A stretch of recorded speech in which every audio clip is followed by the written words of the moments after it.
일찍 초등학교에 진입하는 학제 개편 방안에 대해 본격적인 논의를 시작하겠습니다.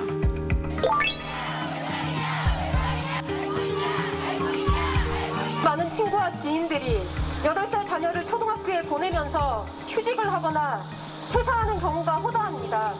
이제는 7살이 초등학교에 입학을 해야 한다는 사실을 우리 부모들은 어떻게 받아들여야 합니까?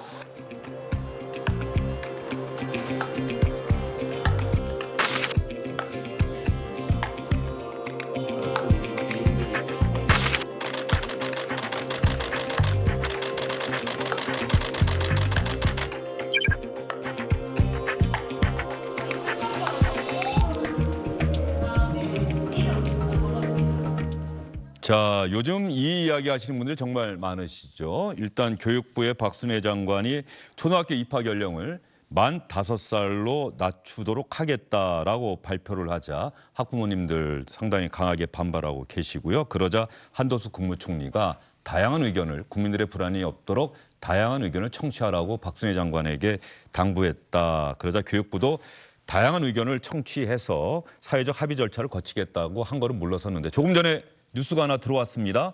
윤석열 대통령 휴가 중이고 일과 비슷한 일은 하지 않고 있다라고 이야기를 하는데, 윤석열 대통령이 취약 연령의 하향 문제를 공론화할 것을 교육부에 지시했다. 그리고 취약 연령을 낮추는 문제는 여러 가지 장점이 있고 그 자체가 최종 목표는 아니다라고 대통령실에서 기자들에게 알렸다는 이야기가 나와 있습니다. 이 내용까지 포함해서 여러분과 함께 생각을 해보도록 하겠습니다. 참교육 학부모회 이윤경 회장님 나오셨고요. SBS의 정다은 기자 나와 있습니다. 두 분 어서 오십시오. 자, 먼저 회장님 어떻습니까? 대통령이 공론화할 것을 지시했다라고 하는 것은 이거 공론의 장에 붙여서 논의를 해라. 그 과정을 거친 뒤에 정하는 절차를 거치겠다. 이런 뜻인 것 같은데 말이죠. 순서가 바뀐 것 같기는 합니다. 네, 진작에 이런 공론화 과정을 거쳐서 발표가 됐어야 된다고 생각하고요. 네. 최종 목표가 아니라는 것에 좀 희망을 가져보게 되는데요. 왜냐하면 지금까지 이제 그 교육부 장관도 어쨌든 목표는 뭐 계속 가야 된다라고 얘기를 했기 때문에 대통령이 지금 이렇게 최종 목표가 아니다라고 한 것은 철회 가능성도 있다라고 네, 보고 싶습니다. 예, 이게 지금 정다은 기자, 5살이라고 하는 부분이 우리가 흔히 생각하는 우리 한국 나이가 아니죠. 네, 만 나이죠. 네. 지금 우리 현재 입학하는 연령이 우리 8살이라고 알고 있는데, 이 8살이 대체적으로 만 나이로 하면은 만 6살이 많지 않습니까? 네, 맞습니다. 그렇죠. 네. 그래서 1년 앞당기는 거라는 거죠, 그게. 네, 예. 1년 앞당긴다는 거죠. 예. 그래서 이게 지금 만 5세 입학을 추진하는 게 결국 저출산 고령화에 대비해서 사회 진입을 1년 앞당긴다, 이런 목표도 내세우고 있고, 또 조기에 공정한 교육의 기회를 주겠다, 이런 목표를 내세우고 있는데요.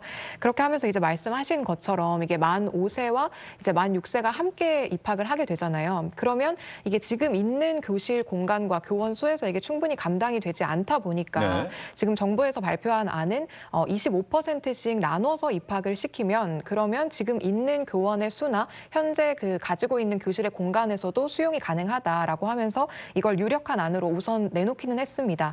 그렇게 하면 일단 2018년 12월생까지 하고, 그리고 2019년 3월생까지가 같이 입학을 하게 되는 거고요. 그리고 이제 2026년에는 19년 4월생부터 20년 6월생까지 같이 입학을 하게 되는 이런 구조가 생기는 거죠. 예.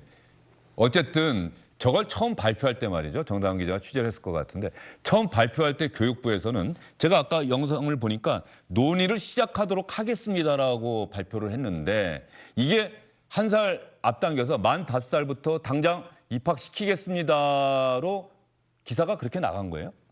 기사가 그렇게 나갔다기보다는 예. 이게 좀 만 5세 입학을 추진하겠다는 그 목표를 굉장히 구체적으로 좀 얘기를 하고, 처음에, 예. 네, 그리고 이제 사실 그 업무 보고 전에 사전에 이제 기자들을 대상으로 브리핑을 진행했는데, 그때 이거를 반드시 이제 수행하겠다. 그래서 그때 당시에 했던 발언은 빠르면 24년에도 시범 운영을 할 수 있고, 그래서 25년부터는 전체 다 이제 운영을 하는 이런 방향으로 예. 네, 추진하겠다고 구체적으로 말을 했습니다. 청사지 일정표까지 다 얘기를 한 거군요. 그렇죠. 예. 일단 일단 다음 달부터 해서 뭐 학부모 10,000명 그리고 이제 학생 10,000명 이렇게 해서 설문조사를 하고 구체안을 뭐 확정하겠다라고 하면서 좀 구체적인 내용을 발표하다 보니까 다들 이제 1년 앞당기는 게 무조건 그러면 추진하겠다는 거 아니냐 이렇게 좀 불안감이 더 커진 측면이 있습니다. 예. 자, 그러면 교육부에서는 여러 가지 뭐 지금 맞벌이 부부들도 엄청 늘어나고 있고 또 점점 이 출산율이 낮아지다 보니 빨리 사회 1년이라도 먼저 사회에 진출할 수 있도록 하는 어떤 근본적인 개혁이 필요하다고 해서 추진하는 건데 학부모님들 입장에서는 이게 왜 우리에게 어린 아이와 우리 학부모에게 왜 나쁜 결정이라고 생각하시는 거예요? 이 취지 자체가 예. 이제 교육의 어떤 불공정이나 교육 양극화를 해소하겠다라는 취지로 발표를 했잖아요. 네, 근데 그렇게 따져보면 어쨌든 만 5세 이하의 현재 유아 교육과 보육이 불공정하다, 그다음에 양극화가 있다라는 걸 인정하면서 마치 초등학교를 1년 일찍 보내면 그런 것들이 다 해결될 거라는 식으로 지금 발표를 했단 말이에요. 근데 초등학교 1학년에 이제 7살, 현재 7살이 일찍 들어간다라는 게 지금 말씀하신 것처럼 저출산 대책이나 이런 것들을 봤을 때도 전혀 도움이 안 되고 취지에도 맞지 않고 어떻게 보면 이제 모순이다라고 생각을 하는 게요. 저희가 이제 워킹맘들이 경력 단절이 가장 많이 이루어지는 시기가 초등학교 1학년 입학시켜서입니다. 근데 그걸 1년 당기는 게 저출산 해소에 어떤 도움이 되는 건지 그리고 교육 양극화를 해소한다면 지금 현재 아이들의 발달 단계에 맞는 과정을 뭐 똑같이 이렇게 무상교육을 한다든지 이렇게 누리과정에서 지원을 해야 되는 거지 지금 사실 초등도 교육 양극화 현상이 굉장히 극렬하게 나타나고 있고요. 얼마 전 대정부 질의에서 교육부 장관도 교육 양극화를 해소하는 쪽으로 목표를 가져가겠다라고 얘기를 했잖아요.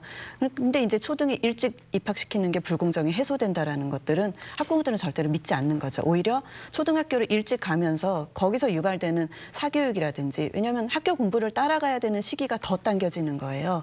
그러면 그때부터 또 할 수 없이 학원을 다녀야 되고 우리 아이가 좀 뒤처지지 않기 위해서 뭐든지 다른 교육기관의 그 도움을 받아야 되는 거죠. 그래서 이거는 취지에도 동의할 수 없고요. 그리고 어쨌든 그 교육 양극화는 더 심해질 거고 사교육도 더 팽창할 수밖에 없고 네, 그럴 수밖에 없다고 생각을 합니다. 아이들 발달 단계에 맞지 않는 건 당연한 거고요. 예. 아이들 발달 단계에 맞지 않고 사교육의 장으로 뛰어드는 것이 1년 당겨질 뿐이다. 그렇죠. 근본적인 대책이 될 수가 없다. 네. 그렇게 말씀을 하셨는데요. 알겠습니다. 윤석열 대통령이 공론의 장에 붙이라고 지시했다는 내용, 대통령실에서 조금 전에 발표한 내용이 하나 있는데 한번 들어보겠습니다. 오늘은 요 며칠 논란이 된 이슈죠. 취약연령 하향 문제에 관해서 설명을 드리도록 하겠습니다. 취약연령 하향은 유보통합, 방과 후 돌봄 등 다른 개혁과제들과 직간접적으로 엮여 있어서 뭉친 실타래를 동시에 풀 수 있는 그런 대안이 될 수는 있겠지만은 그 자체로 목표인 것은 아닙니다. 필요한 개혁이라도 관계자들 간 이해관계가 상충되는 부분이 있어 공론화와 수기가 필요하니 교육부가 신속하게 이에 관한 공론화를 추진하고 종국적으로는 국회에서 초당적 논의가 가능하도록 촉진자 역할을 해달라는 것이 교육부 업무보고에서의 대통령 지시사항이었습니다. 자, 대통령의 지시로 이게 아마 공론회장에 붙여지게 되면은 예전에 원전 그 정책을 바꾸는 문제를 문재인 정부에서도 이런 이 공론회장에 붙였던 적이 있거든요. 그런 절차를 밟아 나가게 되면 아마 1년, 2년 정도 이렇게 토론 과정을 거치고 나중에 뭐 표결을 붙인다든가 여론조사를 한다든가 아마 이런 방식이 될 것 같은데 뭐 동의하십니까? 대학 입시 정책도 2018년에 공론화에 붙였었어요. 이 자리에서 토론도 한번 한 적이 있어요. 네네. 교육에 관련된 것들을 공론화에 많이 붙여봤는데 사실 이게 아까도 이해관계자라고 얘기를 했지만 모든 교육의 중심은 학생들이어야 됩니다. 근데 이게 공론화에 붙이면 학생이나 학부모의 목소리가 크게 반영이 안 되는 그런 좀 우려가 있어요. 그래서 먼저 교육부 장관도 2만 명의 뭐 의견을 수렴하겠다라고 했는데 사실 저희들이 지금 3일 동안 설문조사 받은 것만 해도 거의 20만 명에 가깝거든요. 네. 네, 그래서 이 공론화를 어떻게 설계하냐에 따라서 의견이 또 달라질 수도 있고 아예 대학 입시 정책처럼 한 발짝도 앞으로 못 나가는 상황이 생길 수도 있어서 공론화가 모든 해결책은 아닐 거라고 봅니다. 그래도 의견 수렴이 당연히 필요한 건 맞죠. 예. 자, 학부모님들 반발하시는 이야기는 우리가 들어봤는데 정당 기자가 취재를 또 했을 거 아니에요. 그런데 교육계 우리가 흔히 교육감 지방선거 때 보면은 진보 교육감 뭐 보수 교육감 이렇게 이야기하는데 교육계에는 진보 보수가 있다고 전제를 하면 진보 보수 상관을 할 것 없이 다 이 취약 연령 그 하향 조정하는 데는 반대하는 겁니까? 네, 오늘 그 시도교육감 예. 협의회에서도 이제 반대 성명을 내고 일단 우선은 이게 절차부터 잘못됐다. 이게 사전에 의견 수렴 논의가 없이 이렇게 덜컥 발표하는 게 맞느냐를 일단 지적을 했고요. 예, 교육계에서 얘기하는 거는 일단 인지 발달 단계를 무시한 처사다라는 내용이 되게 많았고, 그리고 사실 지금도 이제 그 학령 인구가 계속 좀 줄어들면서 유치원 같은 경우는 현재도 조금 어려움에 처해 있는 곳들도 있는데 이제 이런 곳들도 좀 더 이제 주 교육 대상이 만 5세인 곳들이 많다 보니까 그러면 점점 더 이제 유치원 운영에도 좀 어려움이 생기는 거 아니냐 이런 우려도 나오고 있습니다. 그러면 이 자리에서 우리 회장님과 정당 기자의 이야기를 통해서 여러분께 전해드렸습니다만 찬성과 반대의 이야기, 특히 반대가 더 많은 것 같은데 말이죠. 이 반대쪽 이야기들을 한번 묶어서 여러분께 전해드리도록 하겠습니다. 분노를 넘어 안타까움과 슬픔이 밀려옵니다. 교육 현장에 엄청난 파장을 불러온 이런 학제 개편을 우리 교원단체나 시도교육감 협의회와 한마디 상의 없이 일방 발표한단 말입니까? 어떠한 공론화 과정과 국민적 합의 없이 즉자적으로 내놓는 정책에 대한 피해는 고스란히 유아와 학부모에게 들어갈 것이 불보듯 뻔합니다. 딸을 키우고 있고 올해 10월에 또 둘째 출산을 앞둔 영유아 부모입니다. 지금 수많은 커뮤니티와 기사 댓글들을 보십시오. 아무도 찬성하는 부모들이 없고 모두 불안해하면서 조기교육 경쟁만 더 가속화될 것이라고 걱정하고 방과 후 돌봄 공백을 어떻게 해결해야 하나 날벼락을 맞았다고들 말하고 있습니다. 어린 아이들이 발달 연령이 초등에 맞지도 않는데도 불구하고 무리하게 추진하는 것 같고요. 아무리 뛰어나다 하더라도 1년의 차이는 크기 때문에 그 아이가 초등학교에 갔을 때는 분명히 또래와 같이 할 때보다 더 잘해야 할 것이고 더 어려움이 있을 거라고 생각하기 때문에 굳이 그걸 선택하고 싶지는 않아요. 자, 반대 목소리가 더 많이, 더 크게 들리고 있는 상황인 건 분명해 보이고요. 찬성하시는 분은 아마 대학교 교수님의 말씀인 것 같은데 한번 들어볼까요? 는 지금 가능하다고 보십니까? 저는 가능하다고 봅니다. 가능해야 되고요. 네. 우리나라 아이들은 사실은 인지적 수준이나 이런 걸 봤을 때는 2학년, 3학년 수준이에요. 벌써 초등학교 들어올 때부터. 신체 발육이라든가 또 이 정보를 받아들이는 정보의 그런 노출 정도나 이런 것들은 매우 엄청나고요. 그렇기 때문에 외국 가면은 2학년, 3학년 배치해 준다니까요. 우리나라 아이들을. 자, 외국 나오면 우리나라 1학년 아이들을 2학년, 3학년에 배치를 한다. 정다은 기자.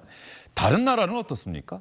다른 나라. 이건 사실 그런 게 좀 중요해 보이잖아요. 다른 나라와 비교해 보이는 게. 일단 OECD 회원국들을 기준으로 좀 네. 설명을 드리면요. 그러니까 우리나라와 똑같이 이제 저희처럼 26개 나라가 만 6세를 기준으로 하고 있습니다. 그리고 4개 나라만 5세 이하인데요. 이제 나라별로 살펴보면 호주랑 아일랜드, 뉴질랜드가 5세고요. 그리고 영국은 4세에 시작하고 네, 그리고 이제 나머지 나라들은 저희보다 더 늦게 시작하는 나라들도 있습니다. 뭐 핀란드나 스위스 같은 곳들은 만 7세에 시작하고요. 그리고 지금 최근 어떤 이런 좀 OECD 국가들의 트렌드를 살펴보면 사실 이게 초등학교 입학을 앞당기기보다는 그 의무 교육 기간을 조금 앞당겨서 먼저 시작하는 게 많은데 프랑스를 예로 들 수 있을 것 같아요. 프랑스는 초등학교 입학 연령은 이제 저희와 똑같이 만 6세에 시작되지만 그 의무 교육은 만 3세부터 시작하고 있거든요. 그래서 교육부가 어쨌든 그 출발선의 공정함을 얘기를 한 만큼 이런 부분도 함께 살펴보는 게 좀 좋을 것 같다는 생각이 듭니다. 예. 자, 일단 공론의 장으로 넘기기로 대통령이 또 지시를 했기 때문에 이 문제는 앞으로 상당히 진지하고 격렬한 토론이 진행될 것 같아요. 이 문제를 바라보는 이제 아이들이 다 커서 뭐 취약 연령 뭐 이런 문제에 큰 관심이 없으신 분들도 계실 거고 이제 미래 또 현재와 미래의 내일이라고 생각하시는 분들도 있을 거고 그리고 회장님은 어떤 말씀 꼭 해주고 싶으세요? 저희 아이들도 11월생하고 1월생이에요. 아까 교육학자님이 그 아이들의 인지 수준이 높아졌다라고 하지만 그 연령대 아이들은 매 월에 따라서 인지 발달 수준이 다릅니다. 그래서 학령 인구라고 네. 하지 않고 이제 월별 인지 발달 수준이라고 얘기를 하는데 그런 아이들을 그냥 한데 그렇게 몰아넣는다고 해서 아이들이 그걸 다 따라갈 수 있는 건 아니거든요. 그래서 아동학대라는 말까지 지금 나오고 있는 이유가 무엇인지 그리고 자녀를 키우는 부모들은 다 알아요. 아이들의 수준이 지금 인지적으로는 뭐 뛰어날지 몰라도 생활 태도나 이런 것들에서 정말 화장실도 혼자 못 가고 식사도 혼자 못하는 아이들을 그 학교에 그렇게 몰아넣었을 때 아이들이 어떻게 힘들어할 건지 그리고 입시 경쟁에 한 학년 일찍 들어가는 거거든요. 네, 그런 것들에 대해서 학부모들이 왜 이렇게 정말 진보 보수를 막론하고 다 반대를 하고 있는지를 아이들 그 인지적인 그런 발달 뭐 이것만 볼 것이 아니라 아이들의 전인적인 발달 측면에서 아이들도 하나의 인간으로 좀 존엄한 존재로 그렇게 존중을 해줬으면 좋겠습니다. 예. 현재 5살 아이가 초등학교에 들어가는 게 아예 불가능한 상황입니까? 어떻습니까? 들어가는 경우도 좀 있어요? 네. 현행법상 가능은 합니다. 예. 원한다면 만 5세도 입학을 할 수는 있는데 실제로 그 만 5세 입학을 선택하는 학부모들이 굉장히 적습니다. 네. 가능은 한데 적다. 그렇죠. 예. 그래서 연도별로 살펴보면 일단 2009년에 최대치를 한번 찍었거든요. 그래서 2009년에 최대치를 찍은 이후에 계속해서 줄어들어서 작년 기준에는 신입생의 0.1%에 불과합니다. 그러니까 예. 가능하지만 선택하는 사람이 없는 제도인 거죠. 자, 그렇다고 한다면 이 부분도 정말 심각하게 생각해 봐야겠네요. 저 학부모님들이 다 나름의 생각과 이유가 있으니까 저렇게 점점 선택을 안 하는 것 아니겠습니까? 그렇죠? 그렇죠. 이제 예. 학부모님들의 얘기를 좀 들어보면 예. 일단 사실 이게 일찍 입학을 한다고 해서 내 아이가 여기에 무조건 적응할 수 있을 거라는 보장이 없고 또 어린 아이들일수록 한 달 한 달마다 좀 발달 속도가 다르잖아요. 그렇다 보니까 학교에 부적응하는 경우도 많아서 조기 입학을 꺼리는 경우가 많다고 합니다. 예. 정부의 꼭 교육부 장관에게 박순애 장관 이것 때문에 또 큰 곤욕을 치렀을 텐데 말이죠. 꼭 하고 싶은 말씀이 있으시다면요. 제발 공부 좀 하시고 네, 의견 수렴을 좀 하시면 좋겠습니다. 예. 공부 좀 하시고 의견 수렴 좀 해달라. 네. 이거 발표하기 전에 의견 수렴 절차를 거쳤다고 한다면 얼마나 교육부 입장에서도 할 얘기가 있었을까 싶은 생각이 좀 들어요. 그렇죠? 네. 하다못해 여론조사 결과라도 갖고 기자들에게 브리핑했다고 한다면 아 이런 게 있었습니다라고 얘기할 수 있었을 텐데 그런 건 없었죠. 네, 그런 건 없었죠. 예. 네. 사전 의견 수렴 절차가 없는 게 지금 가장 큰 문제로 꼽히고 있는 것 같습니다. 알겠습니다. 자, 큰 목표 방향을 이렇게 가겠다라고 하는 것까지는 좋은데 그것이 과연 국민, 학부모들 교육계 의견을 수렴한 것인지 이 부분은 다시 원점에서 좀 생각을 해봐야 될 것 같습니다. 대통령은 공론의 장에 붙여라 이렇게 오늘 지시했다는 소식까지 여러분께 전해드리도록 하겠습니다. 두 분 수고 많으셨어요. 네. 안녕하십니까, 주영진입니다. 더 많은 뉴스와 라이브 이벤트를 보고 싶으시다면 화면 오른쪽을 눌러서 구독해 주시기 바랍니다. 저희 SBS 앱을 다운로드 받으시면 뉴스 속보 알림도 받아보실 수 있습니다. 텔레비전으로도 SBS 뉴스, 유튜브로도 SBS 뉴스 잊지 마시기 바랍니다.